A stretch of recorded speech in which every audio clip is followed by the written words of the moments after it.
नमस्कार किसान भाई, रामकैलाश यादव, मैं प्रताप गब्लोचन में सबका स्वागत है। आज किसान भाई हम बात करने वाला हूँ धान की रोपाई करते समय हमें कौन सी खाद डालना है, कितनी मात्रा में डालना है। आप देख पाएंगे यहाँ पर धान की नर्सरी हमारी जो है तैयार हो चुकी है और यहाँ पर आप देख पाएंगे धान खेत का जो है जुताई भी हम करा दिए हैं। इससे पहले आप देख पाएंगे कि यहाँ मूंग की जो है बुआई किया गया था। तो इस वीडियो में किसान भाई हम आप लोगों को सब कुछ बताने वाला हूं कि किस तरह से जुताई कराना है, जुताई करने के बाद खाद कब डालना है और रोपाई कब करना है। सारी चीज़ें इसमें आपको बताया जाएगा। और धान की नर्सरी आप देख पाएंगे हमारा तैयार हो चुका है और जल्द ही इसका जो है हम रोपाई अपने खेत में जो है करने वाले हैं। तो वीडियो पर बन रही है, वीडियो को लाइक ज़रूर करें। ऐसा वीडियो अगर पसंद करते हैं चैनल को सब्सक्राइब करके बेल आइकन पर क्लिक कर लें ताकि हमारा हर वीडियो आपको मिलता रहे। आपके मन में कोई सवाल सुझाव है नीचे कमेंट ज़रूर करें। तो किसान भाई सबसे पहले हमें जो है खेत की जुताई कराना होता है। जैसे कि अगर आपके खेत में मूंग की बुआई किया गया है, यहाँ पर देख पाएंगे हमारा जो खेत है इसमें मूंग की बुआई किया गया है और इसकी जो है जुताई हम करा दिए हैं। तो शुरू में हमें क्या करना है, सबसे पहले किसान भाई हमें खेत की जुताई करा देना है। चाहे मूंग की बुआई की हो या नहीं कुछ बुआई किया गया है, सबसे पहले खेत की जुताई करा देना होता है। इससे क्या होता है किसान भाई, जो भी हमारे खेत में फंगस होते हैं, कीट होते हैं जो हमारे धान के पौधों को नुकसान पहुंचाते हैं, जुताई कराने के बाद वो सब नष्ट हो जाते हैं। उसकी भी जो है प्रक्रिया क्या है कि जुताई कराने के 4 से 6 दिन, लगभग कम से कम 4 से 6 दिन तक उसे सूखने देना है, धूप लेने देना है। और इससे ज्यादा समय तक भी आप जुताई करा के छोड़ सकते हैं। इससे क्या है, आपके जो खेत है उसमें जो फंगस हैं, कीट हैं या जो हमारे धान के पौधों को नुकसान पहुंचाएंगे कीट, वो सब नष्ट हो जाएंगे। कुछ ऐसे कीट होते हैं जो उड़ नहीं पाते, कुछ दूर उड़ते हैं, गिर जाते हैं। कुछ कीट ऐसे हैं जो उड़ते भी हैं लेकिन हमारे खेत में रहते हैं। तो अगर हम अपने खेत की जुताई करा करके छोड़ देते हैं 4 से 6 दिन तक और अच्छी से धूप लगे तो जितने भी कीट हैं, फंगस हैं, सब नष्ट हो जाएंगे। इससे क्या है, हमारी जो खेत की मिट्टी है काफी बढ़िया और मजबूत बनी रहती है।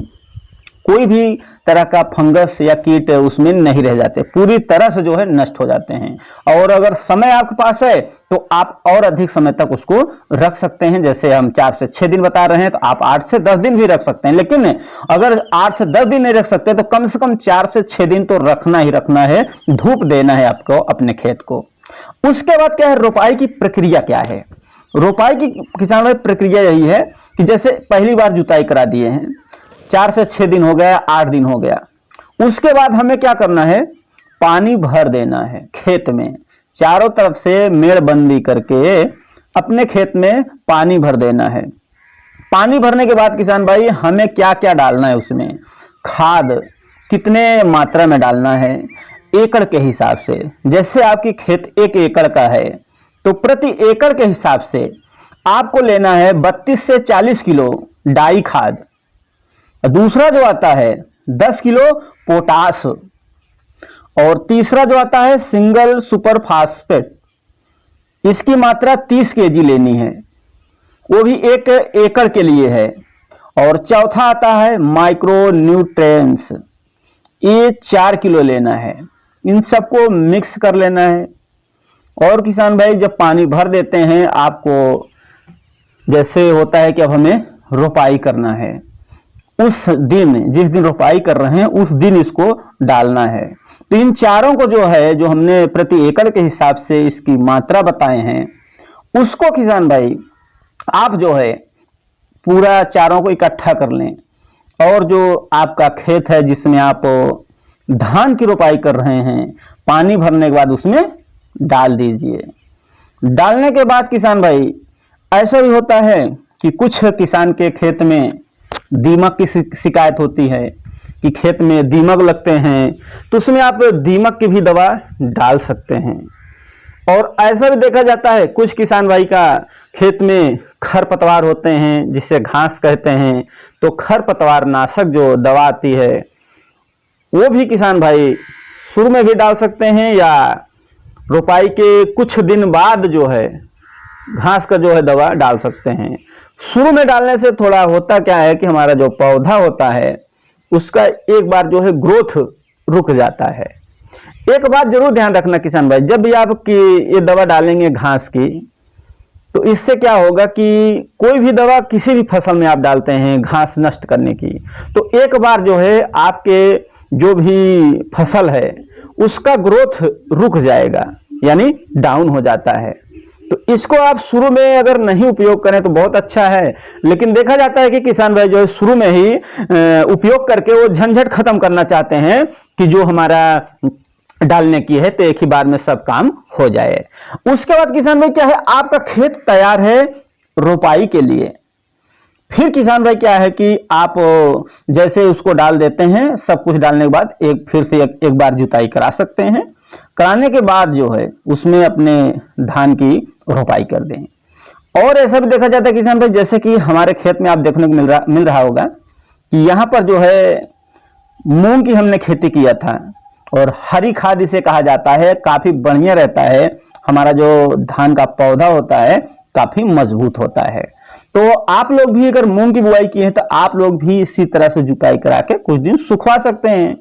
ऐसा भी देखा जाता है जो किसान भाई मूंग की बुआई किए हैं वो आज जो है जुताई कराए और दूसरे दिन ही रोपाई भी करा देते हैं।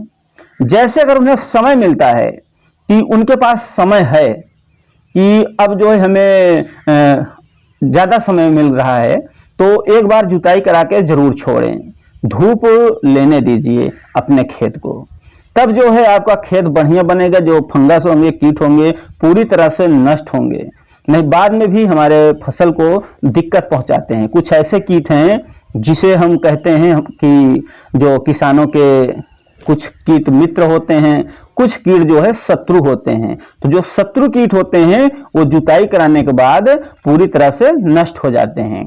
मित्र कीट जो होते हैं, जिसे केचुआ कहते हैं, ये काफी बढ़िया होता है, मिट्टी को भुरभुरी बनाते हैं। नीचे से जो हमारे फसल में रहते हैं धान की, अधिकतर देखने को मिलता है कि धान के सीजन में दिखाई देते हैं जो हमारे मित्र कीट हैं।